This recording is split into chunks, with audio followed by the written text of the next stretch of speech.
dito, you could start with zero. Wala kang budget? Sabi mo, Sir John, wala akong budget eh. Walang problema. Start here. Zero budget ka. Walang-wala. Zero. Nada. Start from there. Then, as you start to make money, maybe a little bit of budget. Then a little bit of budget. And then a little bit of budget. This is how I beat my competitors, guys. Even IBMC, there are a lot of people try to compete with me doing this. But guess what? Who's always on Facebook? Why do you think I can afford to always advertise on Facebook? That's right. It's called the Snowball Effect. That's how you did. Kaya magtiis ka muna. Kung maliit pa ang kita mo and all, okay lang yun. Darating din yung time na yun.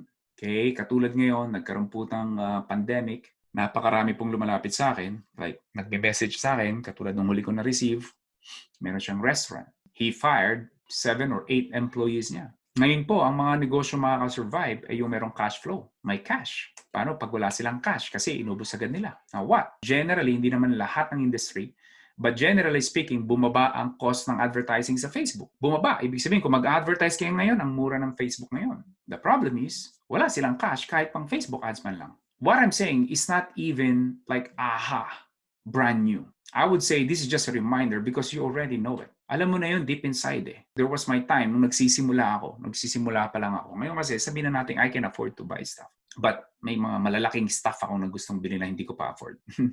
But anyways, when I was starting, I already felt this, itong side na to. I was here in this early stage na may siguro mga within this level pa lang tayo ng negosyo. I was there. And then, dito ko naramdaman yung kesa ibili ko ng kape, kesa ibili ko ng kape sa Starbucks, kesa ibili ko ng sapatos, I just put it back to my business. It's like apoy, di ba? Initially, may maliit na apoy eh. Yung maliit na apoy, pag humangin ng malakas, boom, you're done. You gotta try to make a fire again, right? Paano kung wala ka ng posporo or wala ka ng fire starter or whatever? Always be starting from scratch. So what are you gonna do? So once you have a little fire, nakita na ba kayo yung mga survival na kind of TV show or movie? They really like, talagang binublow nila yung small piece of dry leaves.